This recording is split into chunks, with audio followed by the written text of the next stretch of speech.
Welcome you all at the YouTube channel Botany for All. In this video, we are going to discuss about apimers in the carbohydrates.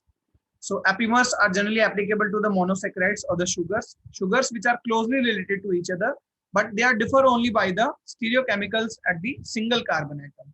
Okay, or the stereochemistry at the single carbon atom.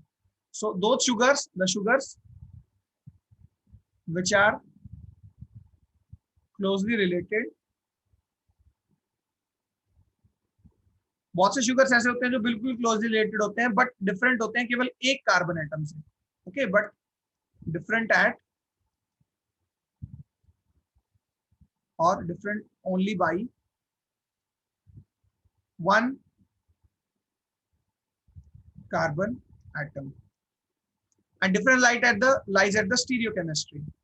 उनके ऊपर जो group attach है वो किस side में attach है या किस तरह से अटैच है उसके अकॉर्डिंग केवल एक कार्बन अलग होता है, अदरवाइज मैक्सिमम जो रिजेम्बलेंस है या बिल्कुल क्लोजली रिलेटेड होते हैं. ठीक है, और वो जो कार्बन हम चूज करते हैं जो अलग है वो अदर देन एनोमेरिक कार्बन होता है.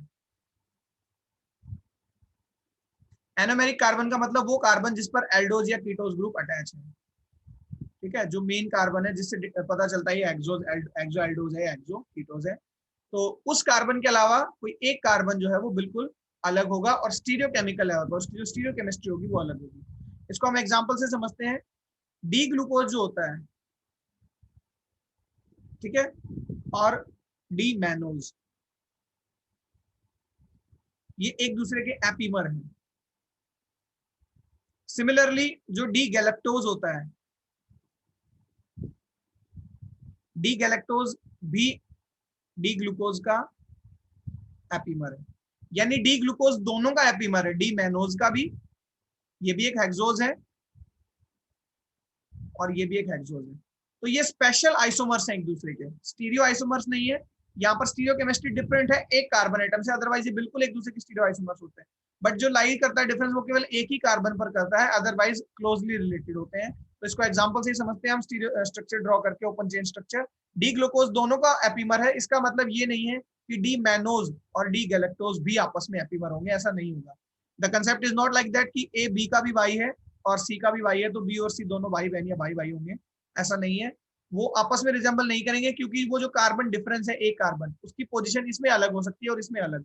और ऐसा ही होता है, मैनोज में सेकंड कार्बन अलग होता है जबकि गैलेक्टोज में फोर्थ कार्बन पर एपिमराइजेशन होता है, ये अलग होता है. तो अगर दोनों का आपस में कंपेयर करेंगे तो दोनों के तो सेकंड और फोर्थ दोनों कार्बन अलग हो गए ना. तो अगर दो कार्बन अलग हो गए तो एपिमर नहीं है, केवल एक कार्बन के अंदर डिफरेंस आता है, ये कहलाते हैं एपिमर्स. इसको हम स्ट्रक्चरली ड्रॉ करके समझते हैं. I am drawing the glucose first. पहले ग्लूकोज ड्रॉ करते हैं.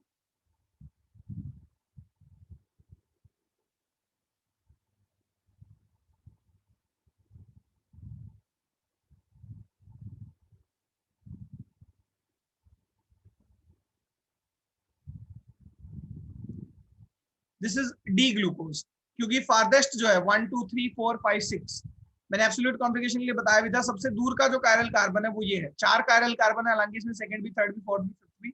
फिफ्थ पर hydroxyl group right hand side में, इसलिए ये डी ग्लूकोज है. ठीक है, यहां मैं ड्रॉ कर रहा हूं mannose aldehyde, second carbon draw कर रहा हूं उसका मैं.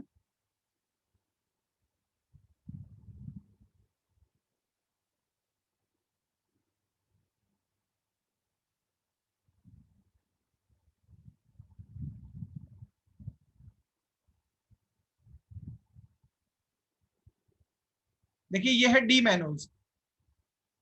मैनोज डी क्यों है एब्सोल्यूट कॉन्फ़िगरेशन में? क्योंकि इसके भी चार कार्बन कायरल है, ये दूसरा, ये तीसरा, चौथा और पांचवा. तो फारदेस्ट पांचवे पर हाइड्रोक्सिल ग्रुप राइट साइड में है, सबसे दूर वाले कायरल कार्बन पर. देखिए हम जब एक ही कायरल होता था उस पर तो हम देख लेते थे जैसे ग्लिसराइड में हाइड्रोक्सिल ग्रुप राइट में या लेफ्ट में, बस एक से ज्यादा है तो फारदेस्ट वाले को देखा जाता है, हाईएस्ट नंबर वाले को, उस पर hydroxyl group right hand side में. तो ये डी मैनोज है.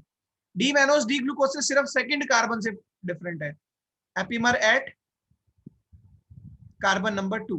सिर्फ कार्बन नंबर 2 अलग है. कार्बन नंबर 2 की स्टीरियोकेमिस्ट्री क्या है कि इसमें हाइड्रोक्सिल ग्रुप लेफ्ट में है, इसमें हाइड्रोक्सिल ग्रुप राइट में है, अदरवाइज बिल्कुल सेम स्ट्रक्चर है, सेम फॉर्मूला है. तो ये एपीमर एक दूसरे के, ग्लूकोज का एपीमर है डी मैनोज, डी ग्लूकोज का. Similarly epimer at carbon number 4, carbon number 4 पर एपीमर होता है डी गैलेक्टोज. गैलेक्टोज और ग्लूकोज खुद मिलकर बहुत इंपॉर्टेंट एक डाइसेक्राइड लैक्टोज बनाते हैं, ठीक है। जो मिल्क होता है, स्पेशली जो लैक्टिक मदर्स होते हैं, जो छोटे बच्चे होते हैं, उनको लैक्टोज मिलता है मदर से, तो उनके अंदर एंजाइम भी प्रेजेंट होते हैं। जब तक वो फीड कर रहे होते हैं तब तक वो एंजाइम बनता है, वो एंजाइम बनना बंद हो जाता है या वो फीड करना जब बंद कर देते हैं तो अपने आप वो एंजाइम बनना बंद हो जाता है, जिससे ब्रेकडाउन नहीं हो पाता। तो ये एक नेचर ने बाई गॉड गिफ्ट ये जो है मैकेनिज्म या एंजाइम प्रेजेंट होता है। तो लैक्टोज ग्लूकोज गैलेक्टोज से ही बनता है, डाइसेक्राइड है। So D galactose itself is the epimer of glucose. तो कार्बन नंबर 4 पर डिफरेंस होता है, तो बाकी को एज इट इज लिखेंगे CHO COH H CHOH। जो फोर्थ कार्बन है यहाँ, इस पर डिफरेंस आता है, इसमें हाइड्रोक्सिल ग्रुप इधर था, इसमें इधर आ जाएगा। फिफ्थ एज इट इज रहेगा, और 6 1 2 3 4 5 6 पांचवा फारदेस्ट कायरल है। कायरल तो सारे हैं ये चारों, पहले और छठे को छोड़कर सारे कायरल, लेकिन पांचवें कायरल पर हाइड्रोक्सिल ग्रुप राइट साइड में है, तो ये डी गैलेक्टोज है। तो इस तरह से डी मैनोज भी एपिमर है ग्लूकोज का, और डी गैलेक्टोज भी एपिमर है ग्लूकोज का कार्बन नंबर 4 की वजह से, यहाँ कार्बन नंबर 2 की वजह से।